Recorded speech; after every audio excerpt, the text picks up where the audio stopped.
crack? Welcome to today's episode. My name is David Kelly, I'm the Irish Guy Vlogs, and today you're going to be watching an interview with Delorentos. Recorded this last weekend at Marquee by the Sea. Delorentos were there along with Brezzy and stuff. I released the official video last week and you can see that here, but I'm releasing the full interviews this week. So today is Delorentos, tomorrow is going to be another interview, and the day after is going to be another one. So if you want to see these interviews or any of my other content, subscribe down below, hit the bell notification, and you'll get notified when those videos are released. That was all I wanted to say. Quick intro to this video. Delorentos interview Marquee by the Sea 2019, and I will see you all again tomorrow with another interview. Bye! You're both from Dublin originally, aren't you? We are. Well, no, originally I'm from Cork. Oh really? So, but we grew up in Dublin. Just be pedantic. I'm just going by what you know, what you find online, and then you kind of don't believe any of it. Nonsense. That's kind of worrying now because I'm we like everything will be false. Through fake news or But what do you think of the West Coast? Is there a different pace of life, or? Well, there is definitely a different pace of life. It's slightly slower, which is amazing, and more. It's stereotypical. You can say it is more chilled out. It's definitely a bit wilder in a nice way. We're from Dublin, and we've lived a lot in cities, and it's Dublin is becoming a metropolis like so many other European cities, and it is very mad a lot of the time. And have you played any gigs here in the West Coast? Yeah, our first gig outside, like the Roisin Dove in Galway, was probably one of the first places that gave us a gig outside of Dublin. Outside of Dublin, we played the Cush Farraga 11 years ago, just over here. And I was also at the previous year's one, which was 2008 or 2007, I'm not sure, with Republic of Loose. Loads of great nights here. And also, my wife was really into surfing, so... We played a lot up in Bundoran when we first started, a lot in Kerry as well, like Tralee. We did True Surrender with a guy called Tommy McLaughlin, who produced some of Villagers' early stuff, and kind of played with Connor, kind of gigged with him for the first album. And I suppose we've kind of done, I suppose, two albums. Like we did our first couple of albums with Gareth Mannix, and then we did a couple of albums with Rob. I think it's just kind of just for freshness and new ideas and new experiences. It's nice to just, we never want to make the same album twice if we can avoid it. So it's nice to work with new people. And I think as we've gotten older and more, we get easier and more excited by maybe like taking a few risks or trying different things. Yeah.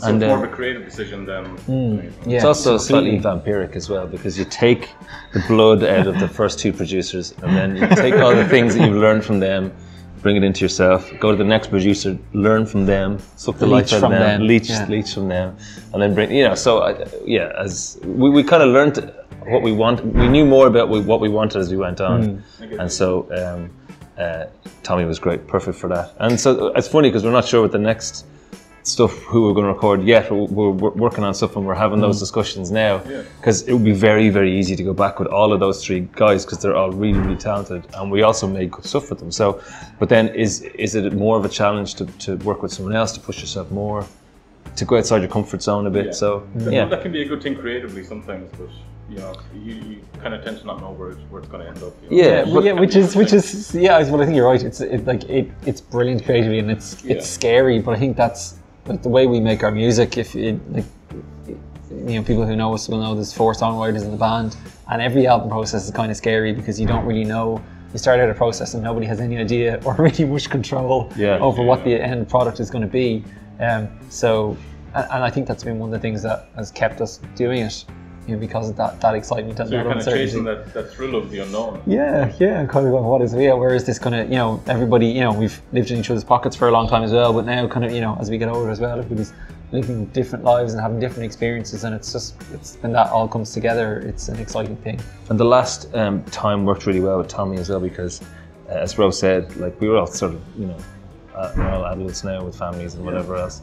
And so, the processes are different. You can't just go to a rural farmhouse for 2.5 weeks or whatever. You can't do that anymore. So like now we do block 3 or 4 days, and you have to be quite prepared, and you go up and then, that kind of way. So Tommy was really amenable to that. So that made sense. So we did a lot in our own studio. Ross is really talented at the kind of production and engineering side of things. So you kind of can do a certain amount yourself as well before you go up to the studio.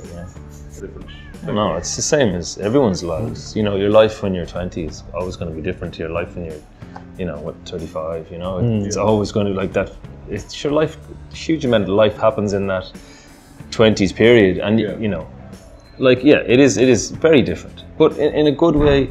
I think our music has kind of developed with us, you know, hopefully, you know, we've been able to take the songs with us that still mean something to us, let the songs kind of, you know, park some of the songs that don't connect with you right now or where you are, and then bring stuff back into the set and let it go out again. So, yeah, so I think the stuff that we're writing on the last album, True Surrender, I think that's very much where we are in our lives now. So hopefully, as a group of creative people, you kind of can see the development through our maturity and insights and experience is kind of explored in the music that we're making.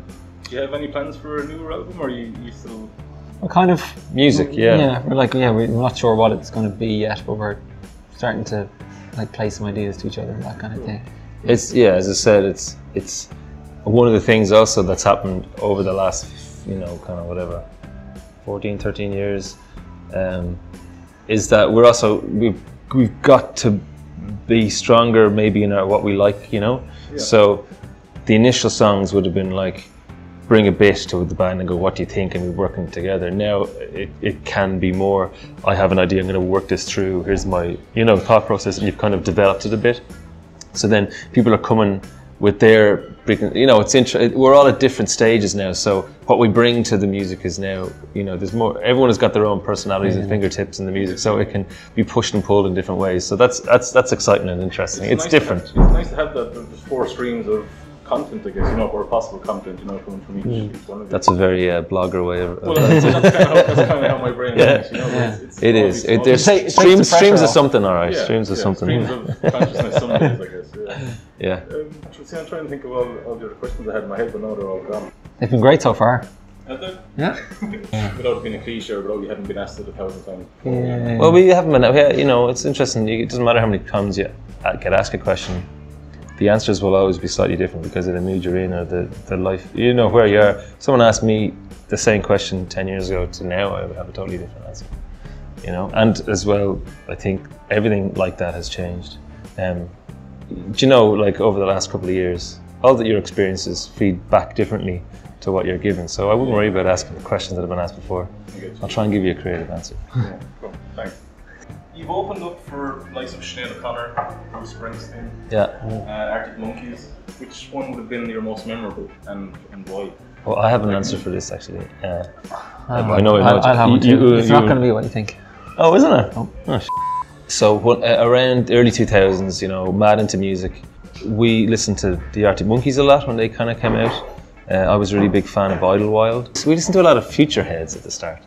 And within a year or two of starting, we'd supported those three bands. And like, I was such a fanboy, like, you know, for Idlewild, watching them, like I'm playing with them, you know? And Futureheads, like, they were on the cusp, you know, it's hard to remember, but on that first album, they were absolutely huge, you know, and played this big gig in the Ambassador, and we supported them, and those kind of things are, I mean, we've played with bigger bands than those, but those at that time made a big impression, I think. Yeah. You know, on our first album at all, you know, the first album was released, there was a lot of people talking about it. We were back and forth to London the whole time, all this industry, all these record labels, doing all these showcases, and like, you know, being nominated for the Choice on our first album, and all the stuff that happened, and playing with all these amazing bands. Like we really did think, you know, like, you know, nothing could ever sort of go wrong, you know. It was just like, it felt like just a wave, you know, and it was amazing to kind of be caught in that, you know. Yeah, and like I look at other bands now, like Fontaines and the Academic, and like young bands coming up that are out doing their first albums and stuff, and the excitement of that, like, and it's at that point, it's just like, it's just something really kind of pure and kind of joyful about that period. So it reminds me of that, you know. It sounds you're excited for them. Yeah, like it's a good, like, it's a really nice, it's a really explorative, nice time. You feel like the world is at your feet. Like, it's great, like, you know. I don't know if you make your best kind of art in that time, because your music is I'm not talking about any other bands, but our music was definitely a kind of a mix of our influences and stuff. You know, you could hear it in it now, but we were so excited to play it. There was a frantic kind of youth kind of joyfulness to the whole thing, you know. If I listened to a gig from then, I'd be like, Jesus, it's not... Yeah, everything was at like 180 BPM. But like, you mature through that and you go through different phases. So like an album like the one we just released has almost the same kind of excitement because it's the farthest we've pushed ourselves creatively, or it's the most kind of intimately personal we've got, or it's where we've taken the most chances with, you know, sonic decisions. So then you're like, you've got an excitement about releasing that, and it's a very different energy to the first album, but it's, you know, there is something really kind of, there's a different kind of excitement in that. So if you can find that as you move through, then you're really lucky. I suppose, like, you know, lyrically, we're always trying to make sense of, you know, our lives, the world around us, what's going on. So it's always, you know, we kind of pour over our lyrics, and the songs that come out are, you know, words, thoughts, or ideas that we really want to express. So, you know, our perceptions change, or what, you know, things that we're passionate about maybe evolve. That kind of, but it's always where we're, you know, each album, it's really important that it's a reflection of where we're at that point in time. And I suppose, you know, any song that the band puts out, it's important that everybody can connect with it, because you're going to be going out and playing those songs for the next, well, initially everyone in the band can you know, the first couple of years, and hopefully for much longer. So we can't really do it unless it's vital. And I suppose so every album has to be vital and has to be capture the time period, you know, for it to be worth it, and for, you know, we have to really feel it and be passionate about it if anybody else is going to be. Like, you never know what people are going to think of it, but you know what you think of it, and if you can stand behind it and go, I mean, it's a massive cliche to say, you know, we just make music for ourselves and if people like it, then that's amazing. But like, there is definitely a thing where you're like, you can walk away from something going, I said what I wanted to say there, you know, I did what I wanted to do there, and I'm proud of it. Then you're sort of a little bit bulletproof, because, you know, then you take people's criticisms and take people's kindness as the way it is. If someone doesn't get it, you're like, I'm sorry you didn't get that for you. But if they say you love it, you're like, deadly, this is what did you get, you know? And you can kind of have that, you know. So, but also, like, I don't listen to songs about for 18-year-olds about, you know, kissing girls and kissing boys. Did you? I don't know. You would just I was never involved. The things that they do. But no, but you know what I mean. Like, so writing songs like that would feel totally bizarre. To do that, it would feel just weird. So, you know, a lot of modern pop music is written for kids by, you know, men in their 40s. You know, and but you know, like, it's like an impression of what they think is the thing. Whereas, you know, like, I want to write. I want to write a song about having a baby, so people who have had a baby go, yeah, or people who are about to, or people who remembered, you know, like, I want that connection with what you're doing, you know what I mean? Like, and not just like a stereotype of what you think someone would like. But then you just get into like diminishing returns, because pretty unsatisfying, I would say. It's fairly, you know, Spotify, there's been a lot of stuff about it. Do you find it good for creators? But one thing is that they won't answer our emails about our second album, You Can Make Sound, which the track listing is backwards on Spotify, and they just won't change it. And I'm like, so everyone comes in and listens to the final track, and then it goes, you know, reverse order to Secret or whatever it is of the first track. You know, people seem to like it, but it's like. So they're taking creative license themselves. They're putting adding something. They're adding a layer, which is interesting. All I hear is re-release. You know, that's it. Yeah, release it on purple vinyl. I mean, giving out about Spotify is like, you know, the cart has already bolted and the horse is well gone, or whatever the phrase is. The door has been opened and the cart is stuck in the. Yeah. But I mean, look, for a consumer, having all the world's music in one place is amazing. And for creators, For creators, you know, look at, I mean, well, I'm not sure, streaming seems to be the model that's going forward. Hopefully the payment that's made to people becomes better as more people join up. I don't know. I've read countless opinions on it. Music doesn't change based on what musicians want. Musician changes based on what consumers want. You know, like in the late 90s, people were making Blu-ray disc CDs of albums. You could buy Appetite for Destruction, you know, at 1,000,000 kilohertz or whatever, you know, of precise, you know, you can hear the ping in the next door studio. People didn't want that. People wanted MP3s, and music went the total different direction to where musicians wanted, and then went to tiny, you know, fuzzy little sounds, you know, that could fit in your pocket. Yeah. So it doesn't move. Musicians don't get to choose that. So consumers choose it. So the industry's going to move along with the industry will move along, and musicians will just tag along to whatever the thing is, you know. Part of the reason we want to make music is to experience it with people, and you know, like, you know, we're playing a gig tonight, and hopefully the room will be full, and that's what makes it. But we kind of don't have any God-given right to that audience or to any sort of, you know, to the commercial success. You know, music isn't like milk or water or bread. You know, people they don't need our music necessarily. So, you know, as Kieran was saying, you know, we try and be true to ourselves and then do the best job we can of spreading the word that we exist. And if, you know, we hope that enough people go to the gigs, buy a t-shirt, that it resonates with them, you know. And that's like, that is the best way still to support a band, is to buy directly from the band. The best way for discovery is something like Spotify, something like Twitter, people sharing your music. So you don't make any money if someone shares your stuff on Twitter. You don't make a lot of money if people share your stuff on Spotify right now. But hopefully they connect to the band, they like it, and they go and they want to get a vinyl or whatever. Yeah, and that is just the way it is. And we're not in this to make money. And if we were, we'd be idiots. So it's more of a tool, I guess, now than anything else. It's a tool like anything else, yeah. But like, this is the thing, you know. Like, if someone came up to me and loved you know, our music, didn't have any money, I would give them an album. Now, don't come up. No, but you know, I prefer that you just. I wouldn't do that. Let's just be clear. And then take cash off. No, but you know, I prefer people had the album and loved it, and then the next time they come or whatever, you know, because like 1,000 people are listening to it right now online for free. Like, you know, I remember Aslan delivered you know, some spreadsheet to like the government about how many people listen to their albums and all, and they should get, you know, paid back for it. And like, I totally understand that feeling. Like, it makes a load of sense. But at the same time, if there wasn't for streaming, there wouldn't have been as many people listening to it. So I mean, look, double-edged sword. You kind of have to be pragmatic about it, you know.